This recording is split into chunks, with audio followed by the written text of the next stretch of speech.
Bonjour chers frères et sœurs, soyez le bienvenu à cette prière du matin. C'est avec beaucoup de joie que nous commençons ce moment si béni sous le regard et la protection de la Sainte Vierge. Au nom du Père et du Fils et du Saint-Esprit, Amen. Je vous salue Marie, pleine de grâce, le Seigneur est avec vous. Vous êtes bénie entre toutes les femmes, et Jésus, le fruit de vos entrailles, est béni. Sainte Marie, Mère de Dieu, priez pour nous pauvres pécheurs, maintenant et à l'heure de notre mort. Amen. Notre-Dame du Mont Carmel, priez pour nous. Nous allons prendre l'évangile de Matthieu, chapitre 6, versets 24 au 34. Matthieu 6, 24 au 34. En ce temps-là, Jésus disait à ses disciples, « Nul ne peut servir deux maîtres. Ou bien il haïra l'un et aimera l'autre, ou bien il s'attachera à l'un et méprisera l'autre. Vous ne pouvez pas servir à la fois Dieu et à l'argent. C'est pourquoi je vous dis, ne vous souciez pas pour votre vie de ce que vous mangerez, ni pour votre corps de quoi vous le vêtirez. La vie ne veut-elle pas plus que la nourriture, et le corps plus que le vêtement ? Regardez les oiseaux du ciel, ils ne font ni semaille ni moisson, ils n'amassent pas de grenier, dans de greniers, et votre Père céleste les nourrit. Vous-même, vous-même,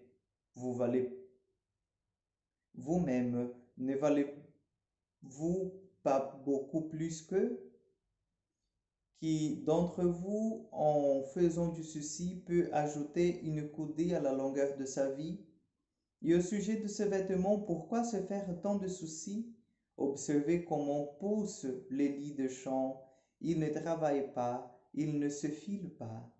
Or, je vous dis que Salomon lui-même, dans toute sa gloire, n'était pas habillé comme l'un d'entre eux. Si Dieu donne un tel vêtement à l'herbe de champ, qui est là aujourd'hui et qui demain sera jeté au feu, ne fera-t-il pas bien davantage pour vous, homme de peu de foi?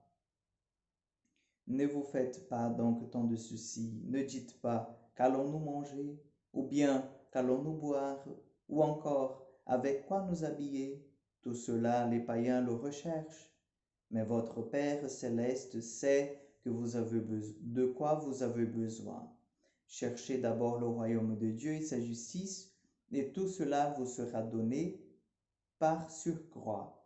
Ne vous faites pas de soucis pour demain, demain aura souci de lui-même, à chaque jour suffit sa peine.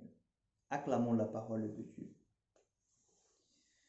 Je pense que cet évangile, c'est un évangile très clair dans le sens où nous sommes invités à nous convertir. Oui, parce que parfois nous nous affolons, mais voire souvent, nous nous affolons pour peu de choses. Que vais-je manger demain? Oh là là, je regarde mon placard, je n'ai pas beaucoup de vêtements. Comment est-ce que je vais faire l'année prochaine? Mais le Seigneur, il est toujours avec nous, chers frères et sœurs. Le Seigneur, s'il vous a donné ce boulot aujourd'hui, demain il y aura un autre, l'année prochaine il y aura un autre. Si le Seigneur vous a fait manger jusqu'aujourd'hui, c'est sûr que demain il ne va pas laisser manquer de la nourriture sur votre table. Dieu est bon et l'expérience que nous devons faire, c'est celle-là. Lorsque nous nous fions beaucoup à notre travail, à notre façon de voir, de penser, de concevoir les choses, de préparer, nous oublions que le Seigneur est la source de nos vies. Et c'est lui la providence. C'est lui qui vient vraiment restaurer nos cœurs. Il faut que nous fassions confiance au Seigneur.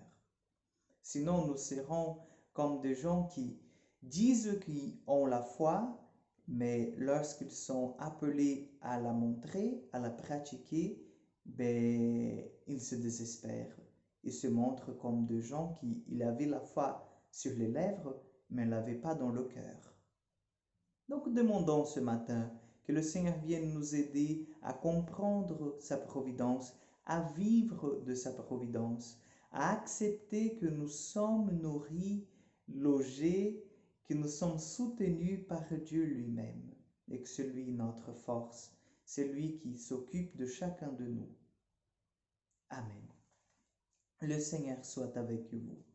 Que Dieu Tout-Puissant vous bénisse, le Père, le Fils et le Saint-Esprit.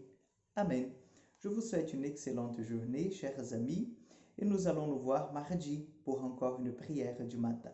Que Dieu vous bénisse. Bon week-end à vous.